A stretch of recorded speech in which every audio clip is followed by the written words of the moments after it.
Begin today the Gemara on Daf Samach Gimel Amud Aleph, right at the beginning at the Mishnah. Sagt the Heilige Mishnah, Nazir she Gilach, a Nazir that's done with his days of Nazirus, and he brought his karbanis, and he cut his hair already, and now V'noida Leishu Tameh, and he finds out after everything that he was Tameh before. Sometime during his Nazirus he became Tameh.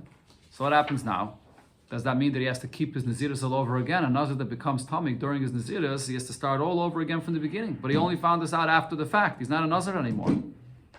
So, Im Tumah Yidua, if it was a Tumah Yidua, one more page. Im Tumah Yidua, if this was a Tumah that, a regular Tumah that's known, that is somewhere, and he touched it, but he didn't realize then, but he realized it later. So then Seiser, yeah, he is going to have to redo his whole Nazirus. But Ve'im Tumas Tahaim, if the tumah that he finds out he became tameh from was a tumas tahai, literally translated as the tumah of the abyss, what this means is, we'll see in the Gemara, a kind of tumah that not only he found out about it later, but at the time when he became tameh, this tumah was unknown to anybody in the entire world. So then, Einesaiser. So then he found out about it later. He's not going to have to undo all of his Nazirus and start over again. So this is, what did the Mishnah say before? This is Nazir Shegilach. This is the Nazir that concluded his Nazirus after the Karbanis and after already that he cut his hair also. But if it's before he cut his hair and he finds out that he became Tameh sometime, so then Benkach or Benkach Saiser. Either way the Tumah was, whether it was a regular Tumah, which the Mishnah calls Tumah Yidua, or this Tumas HaTahaim, either way, he's going to have to start his Nazirus all over again. So the Mishnah Keitzad. How do we describe the difference between the Tumah Yidua and the Tumas HaTahaim? So the Mishnah gives an example. And within this example, we'll learn another detail in this halacha as well. So Yarad Litpal B'Mayre, this person went down to be Taivel in a Mayre, in a cave with his water, and he's Taivel there. And Avenimtza Meis Tzaf Al Pi Mayre. And he finds out that there's a mace over there that's floating in the water in this cave where he's taiveling. And he's not sure if he touched this mace or not, but he discovers that there's a mace there. So Tameh. So over here in this case, he'll be Tameh. This is a Tumah Yidua. There's a mace that's there, and he becomes Tameh. Finds out about this and he becomes Tameh. Now this is a situation of Tumah that he's not sure 100% that he touched it, but nevertheless, this is what's called a Safek Tumah in a Reshus HaYachid. The halacha always is a Safek Tumah in Reshus HaYachid makes you Tameh. So over here he's in this Mayra and he finds out that there was a mace there, and he sees that there's a mace that's floating there, so we say that he becomes Tameh. Nimtze Mishuke Bekarka Mayra. What's if, after he comes out of this cave, he taivel there, that he finds out that over there in the floor of this cave, there was a mace that was buried there. And this is the Tumas HaTahaim. This is what was not known to anybody, but afterwards they find out that there was a mace over there. So Yarad Lohoker Toher. He went down into this cave, and he just went down to cool off in this water here in this cave. So tired, he's going to be tired because this is what's called Tumas HaTahaim. It was not known to anybody about this mace that was there in the ground, and so that even if he for sure touched it, even if it's no suffix, he knows for a fact that he went in that place and he touched this, or he became Tameh from it, but because it's Tumas HaTahaim, and he finds out about this after the fact, after his Nazirus is over, so then he's going to be tired, meaning it's not going to undo his entire Nazirus. Okay, the Taisus of the Rishonim explained the difference in the lashon of this Mishnah. Why in the first case it says Yarad Litpal, he went down to be Taivel, and in the second case it says Yarad Lahoker, that he went down to cool off. In the simple pshat of the Mishnah, there's no reason for the Mishnah to make this distinction. Taisus says that in the first chelik of the Mishnah, it's coming to tell you that this person is Tameh, even though it's not for sure that he touched that mace that was floating on the water there. And the chiddush is, even though he went down to be Taivel, when a person goes down to be Taivel, he's careful, he tries to be careful to be Taivel properly and not to touch anything that's impure. So you may think that if he went down with that kind of an attitude, so even though he finds afterwards that there's a mace that's floating there, we can rely on the fact that he was careful not to touch it. So the Mishnah says that no, even though Yarad Litboil, nevertheless, he's going to be Tameh. We're going to say that he may have touched it and it's a Safek Tumah and a Reshus HaYachid. Okay, the Mishnah continues now and says, If there's a mess in the mikveh and his table, he's going to be tahor, even if it doesn't touch it? Tzaf al pi amayre, I don't know if it means mamish in that place where it was table. It's not table v'shat, it's biyadai. What's the difference? Okay, good to Shaila. Sagt the Mishnah weiter, li toher. What's if this person went down into the mikveh and he's going down to be mitayir himself mitumas meis? He's already tameh. So before we were talking about a person that was yared lahakir. He went down to lahakir just to cool off, or even in the first part where it said yarad litboil b'mayra, didn't mean that he was tameh tumas meis. He was tameh a different tumah of a sheretz, but not tumas meis. But now the Mishnah says litar mitumas meis. What's if he's coming into this mikveh because he's already a tameh tumas meis? So then I say, even if it turns out that there was a tumas atahaim there, meaning that there was this tumah that they found in the kark of the mikveh, still tameh. Still he's going to be tameh, and he's going to have to redo his whole naziris. Why? Shecheskas tameh, a person that already has the status of being tameh, we will say that he is tameh, and v'cheskas tar. But if he came into the mikveh and he was not tameh tumas meis, so he has a status as a person that's tar, so then the tumas atahaim will not force him to start over the whole naziris, and we'll consider him to be tar. Sheraglayim ledavar, because it's logical to say so. Raglayim ledavar literally means there's feet for this matter. What? What? This matter has legs. Yeah. In other words, there's a svara to say so. What's the Mishnah saying over here? Raglayim ledavar.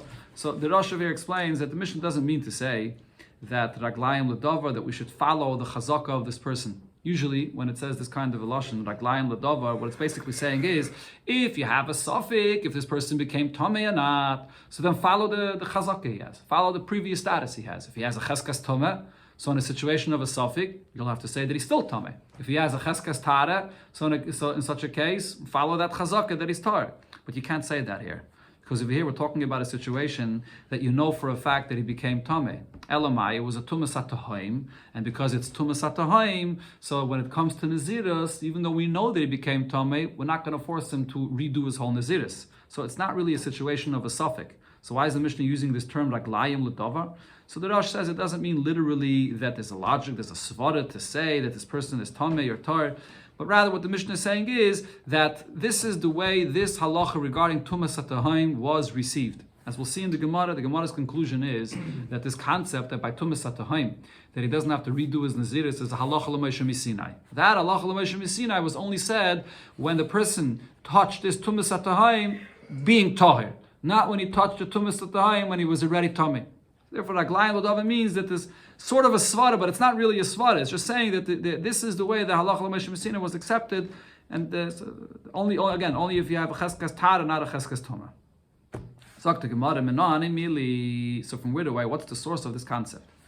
That if there's a tumah, you became tumah from something and it was unknown to anybody at that time, that you won't have to redo your naziros.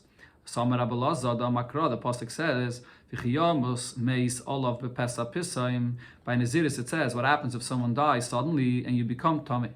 So when it says olav means upon you. That means that this is a tumah that happens to you, that's clear to you, that's known to you. That's a kind of tumah that you have to start over your whole naziris again.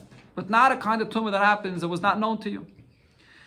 Reish Lakish says, there's a pasuk that says by the Korban Pesach, Ki yeh tameh lenefesh, if a person was tameh, oy b'derech rechaika, or he was in a distant way, so then he couldn't bring the Korban Pesach, so then it says he brings the Pesach Sheni.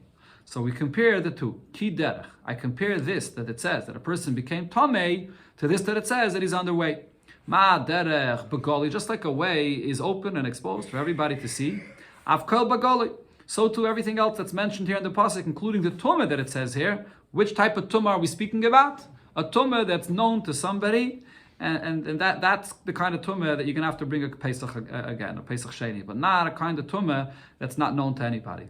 So what you see here from this Gemara is, just like regarding Nazir, the Mishnah said that after the fact, you were done with your Naziris, now you find out that you wore Tumah before with a Tumah that was unknown to anybody, Tumah Satahayim, you don't have to start counting all your Naziris again. The same thing with Korban Pesach. If a person brought already, we're talking here about after the fact, if a person already brought the Korban Pesach, and after the fact he found out that really he was Tameh, So, but I say that was only if he's tamei, if he finds out that he was tamei of a kind of tumah, regular tumah, that's something that was known to somebody. But if it's a tumah that was not known to anybody, so then you're not going to have to bring the Korban Pesach over again. So another point you understand here from this Gemara is that the way the Gemara learns here is that Rabbi Elazar says there's a pasuk that says this by Nazir, and we learn out Korban Pesach from Nazir. And Rish Lakish says there's a Korban that says by Korban Pesach, and we learn out Nazir from Korban Pesach.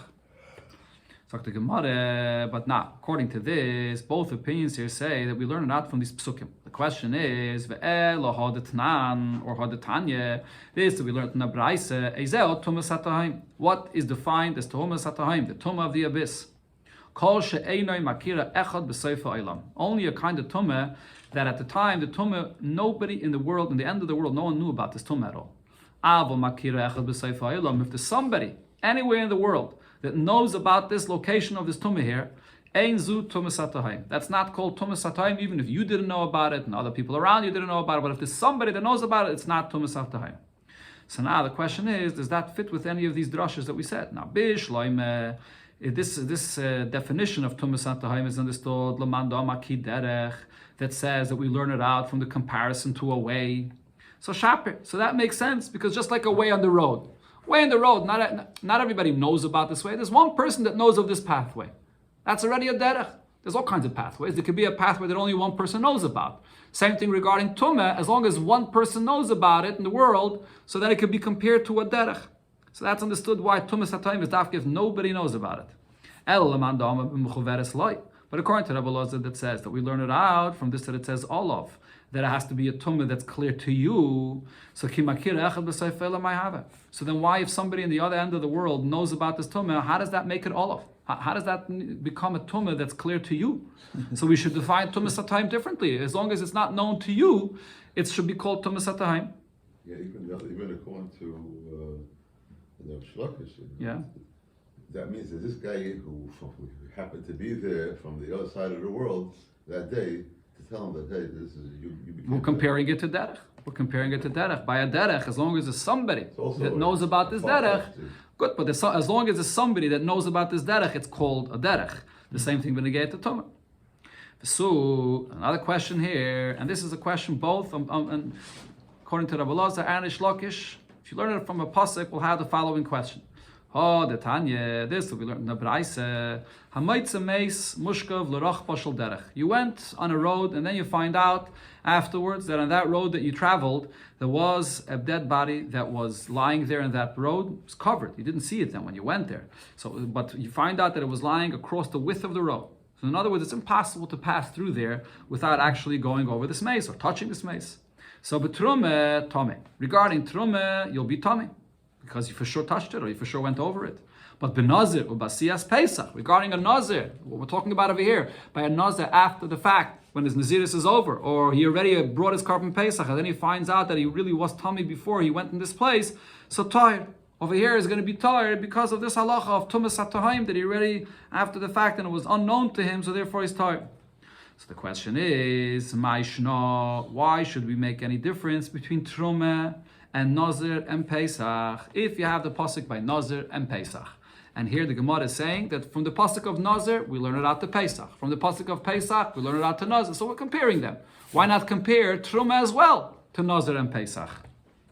So the same halacha that we're learning from the pasuk should apply to all three. Why is Trumah any different? So the Gemara says, Elo, we must say, Tumas Hatahim, this concept of Tumas Hatahim, that if it was an unknown Tumah, that by Nazir and Pesach, after the fact, it doesn't affect you, Gemara Gemiri law. This is a halacha l'Moshe Misinai, that we have a tradition, we learned it out, it's not learned from a pasuk. And these psukim that these Amirayim brought, it's maybe an asmachta, but it's not the source of this concept, it's only a halacha l'Moshe Misinai by Nazir and Pesach, and not by Trumah.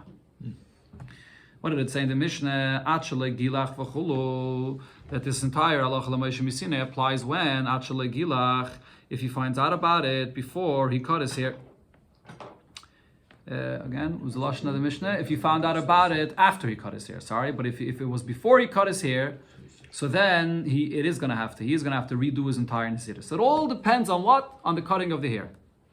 Tanaman Tana, who's the Tana of our Mishnah, Amar Rabbi Yechanan, Rabbi Lazahi. The Tana of our Mishnah is Rabbi Laza. The Amar Rabbi Laza said, Taglachas ma'akeves. The cutting of the hair at the end of the Naziris holds up the conclusion of your Naziris. We had this earlier in the Masechta. According to the Rabbanan, as soon as you brought your karbanis at the end of your Naziris is over. You could drink wine, you could become tameh, even if you did not do the taglachas yet. So if so, according to the Rabbanan, this halacha l'Moshe misinai, that after your Naziris is over, and now you find out that you were tameh with tumas hatahaim, that you don't have to redo your Naziris, it doesn't depend on the taglachas. It depends on the karbanis. So the Mishnah that says that it's tolu in the taglachas, that follows Rabbi Laza that says that until you cut your hair, your Naziris is not over yet. So therefore, the Mishnah says here, dafke this, the taglachas.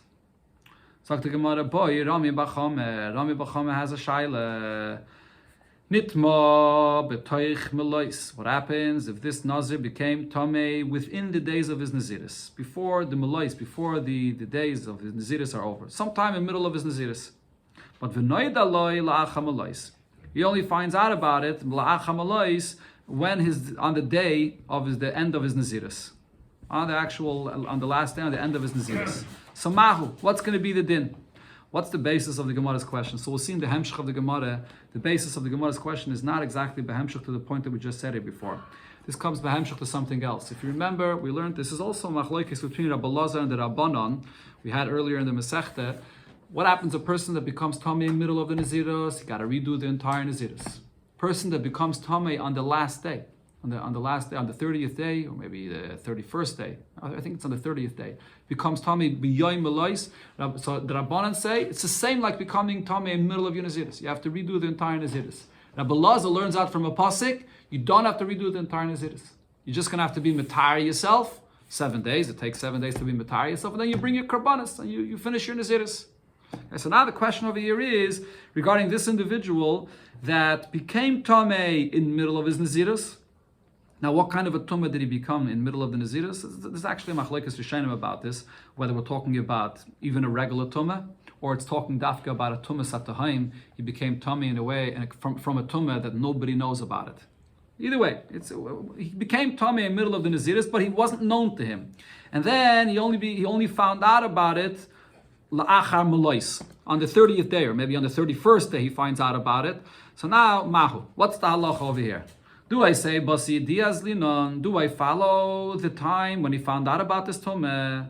And the idea, Achamaloisi, so the idea of this Tomeh was after the days of his Naziris are over. Right? But again, we're talking over here about on the 31st day, but before he brought his Karbanis, before he cut his hair. Oiloi. Or do I say no, that I go after the time when he became Tameh? And he became Tameh in the middle of his Naziris, and even though he didn't know about it, but for sure he's going to have to redo his entire Naziris.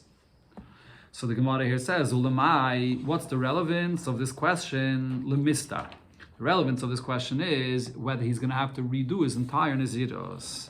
As I explained, really the Gemara is asking this question all only according to the opinion of Rabbi Lazar that says that when you become Tameh on the Achamalois, on the 31st day, so then you don't have to redo the entire Naziris. You just have to be matar yourself and bring your karbanis. So the question is, he actually became Tameh in the middle of his Naziris, but he only found out about it on Achamalois, on the 31st day, before he brought his karbanis, and before he was Megaleach.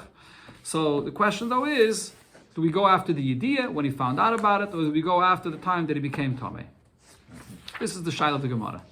Okay, the Gemara itself is soon going to spell out everything that I just said here. The Gemara is going to spell it out itself. The Gemara sort of goes through this here.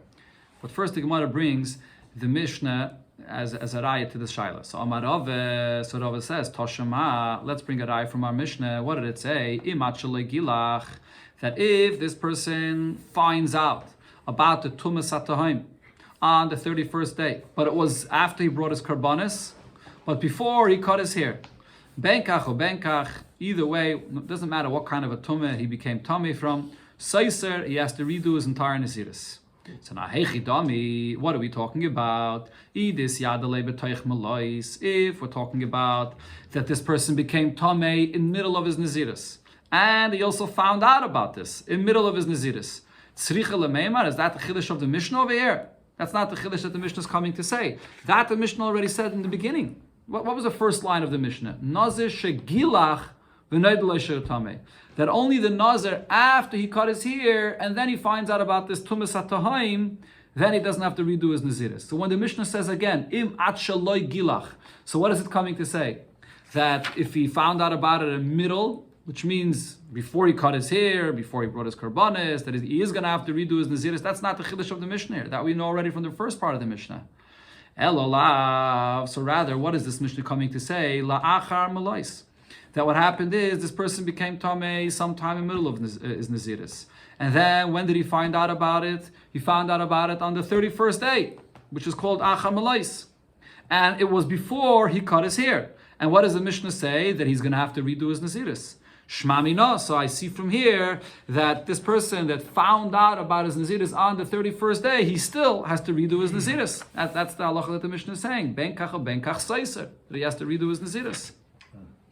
But the Gemara says that simply it would seem like there's no raya here from this Mishnah. And here the Gemara actually spells out further what exactly the Shaila originally was. But you still have a Shaila even after you see what the Mishnah says. True, the Mishnah says that if he found out about, he became Tameh in the middle of his Naziris, and he found out about it on the 31st day before he cut his hair. So what did the Mishnah say? Saiser. But the question still remains, what does the word Saiser in the Mishnah mean? So true, we're talking here about a situation that he found out about this before he cut his hair. So the halacha l'Moshe Misinai of Tumas HaTahaim, that it doesn't affect you, does not apply here. So yes, the Mishnah Taka said Saiser, but what is the meaning of Saiser? Again, Vadayin Tibayalach, the Shaila really still remains. What does it mean? Kuloi Saiser, when the Mishnah said Saiser, does it mean that he has to redo the entire Naziris? Because I follow the time that he actually became Tameh. And he became Tameh in the middle of his Naziris, even though he only found out about it today, but he became Tameh before. Shiva Saiser. Or is the Mishnah saying that he's only going to have to wait 7 days, like what Rabbi Lazar says, that if it happens on the Yom Malais, on the 31st day, so then you just have to wait 7 days. So true, the Mishnah says the word Saiser, but it's not clear what the word Saiser means. So l'chayda, we don't have an eye from our Mishnah. So now the Gemara spells out the Ibaye, Leman, according to who is Rami Bachama asking this Shaila?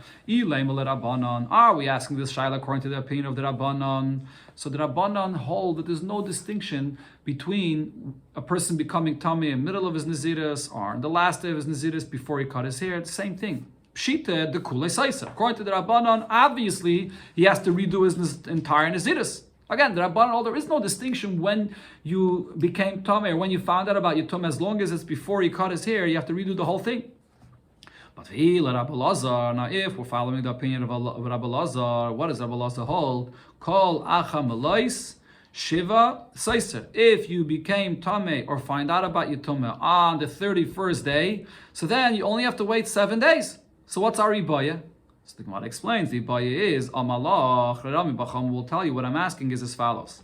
Hanimili, when did Rabbi Lazar learn out from a pasuk that if you became Tameh on the 31st day, so then you don't have to redo the whole Naziris, kinitma achamalais. That's maybe only if he actually became Tameh then on the 31st day.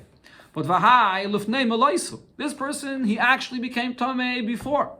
But he only now found out about it on the 31st day. So who says if he only found out about it on the 31st day, that that's included in this chiddush, that he doesn't have to redo his whole Naziris?